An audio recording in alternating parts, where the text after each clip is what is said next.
ना कहीं विरोध करता जा रहा है। मयूरिका जी देखिए, दो बात है। पहली बात कि विपक्ष को एसआईआर से प्रॉब्लम क्या है।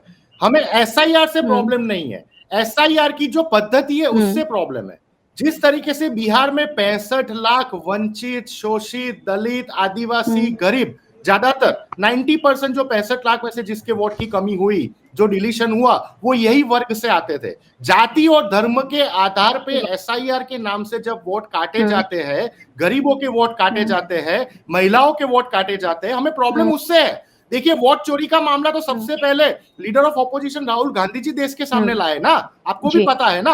ये डुप्लीकेटर्स वोट नहीं होने चाहिए, जो जिनका मृत्यु हो गया है वो वोटर लिस्ट में नहीं होने चाहिए, एक व्यक्ति 4 अलग जगह पे वोटिंग नहीं करना चाहिए। ये बातें तो विपक्ष ने ही की है ना जवाबदारी से। Leader of opposition is equivalent to cabinet minister of India, ठीक है। तो हमें एसआईआर से क्या प्रॉब्लम है। लेकिन संदेह में तब आता है, गुजरात, छत्तीसगढ़, गोवा, मध्य प्रदेश में चुनाव है 2027-2028 में, पश्चिम बंगाल, तमिलनाडु, केरल, पौंडीचेरी जो इंडिया गठबंधन वाली सरकार है, वहां पे चुनाव है 2026 में, नेक्स्ट ईयर में, ठीक है। तो वो समय पे आप एसआईआर कर रहे हो ये 4 राज्यों में, जिसकी वजह से आप ऑपोजिशन की गवर्नमेंट को डिस्टर्ब करने की कोशिश कर रहे हो। अरे भाई, आसाम में भी चुनाव 2026 में मयूरिका जी, तो आसाम को क्यों बाकात रखा इलेक्शन कमीशन ऑफ इंडिया ने? सबसे बड़ा सवाल, क्योंकि आसाम बीजेपी स्टेट है, आसाम में 2026 में चुनाव है और बीजेपी शासित है, इसलिए आपने बाकात रखा। आसाम को भी लाना चाहिए था ना ये 4 राज्यों के साथ, नहीं लाए। ये संदेह की बात आती है। देखिए, एसआईआर का मतलब जो स्पेशल इंटेंसिव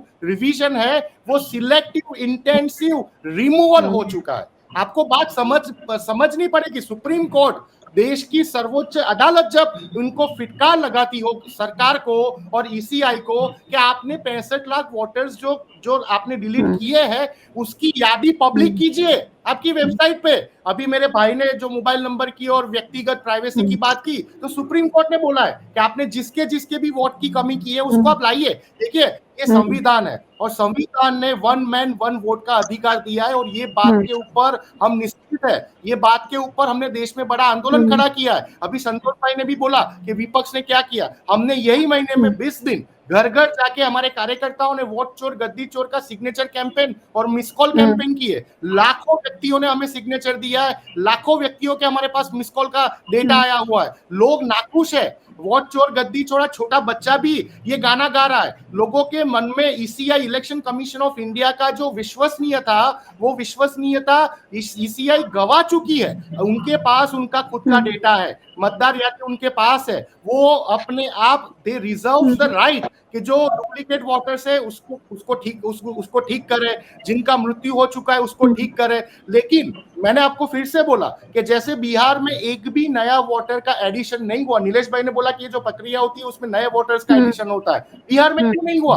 बल्कि एडिशन हो गया 65 लाख वोटर्स का, उसका आज दिन तक ईसीआई ने जवाब नहीं दिया। अरे भाई, सुप्रीम कोर्ट को भी जवाब नहीं दिया। आप विपक्ष को नहीं देंगे, हम समझेंगे, राहुल जी को नहीं देंगे, हम समझेंगे, सुप्रीम कोर्ट को तो दीजिए। अच्छा, एफिडेविट की बात आई तो मुझे एक बात बताइए मयूरिका जी, राहुल जी ने जब प्रेस कॉन्फ्रेंस करके वोट चोर की बात की, उसके बाद बीजेपी के जो पूर्व मंत्री अनुराग ठाकुर जी ने भी वोट चोरी की बात की थी कि नहीं की थी? तो उनसे ज्ञानेश कुमार जी ने, ईसीआई ने उनसे एफिडेविट तो नहीं मांगी। ये ऐसा डिस्क्रिमिनेशन तो देश में नहीं चलेगा। देश में लोकशाही है, तानाशाही तो है नहीं। तो ये सारी बातें संदेह के दायरे में आती है। और मेरी मैं आपको 3 सवाल करना चाहूंगा।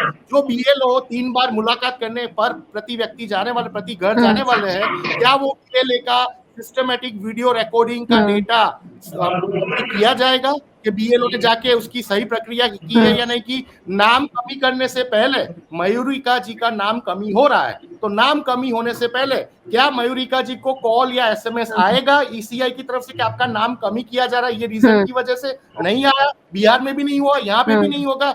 आप देखिए, अपील का समय 60 दिन है। हमने डिमांड की अपील का समय 120 दिन किया जाए, जिसका भी वोट डिलीट होता है। ठीक है, नागरिक का अधिकार, संवैधानिक अधिकार नहीं जाना चाहिए, ये सबसे बड़ा पॉइंट। और देखिए, अगर बिहार जैसे अकेले राज्य में 65 लाख वोटर्स कट होते हैं, तो 12 राज्यों में आप एवरेज काउंट करोगे तो आप लिख के ले लीजिए, मैं गारंटी के साथ बोल रहा हूं, 5 से 7 करोड़, जो 51 करोड़ मतदाताओं का जो रिवीजन होने जा रहा है, उसमें 5 से 7 करोड़ वोटर्स का रिवीजन हो जाएगा। आप मेरे साथ ले लीजिए। और लास्ट में बोलूं, साहब ने, नीलेश भाई ने जो बात की कि जन्म का प्रमाण पत्र, ड्राइविंग लाइसेंस, आधार कार्ड, अरे मयूरिका जी, हमारे देश में गुजरात में आज 70% गरीब ऐसे हैं जिनके पास जन्म का प्रमाण पत्र नहीं, आधार कार्ड, लाइसेंस तो बहुत दूर की बात, पासपोर्ट बहुत दूर की बात है। और हमारे 40% गांव गुजरात में और भारत देश में ऐसे जो स्मार्टफोन यूज नहीं करते।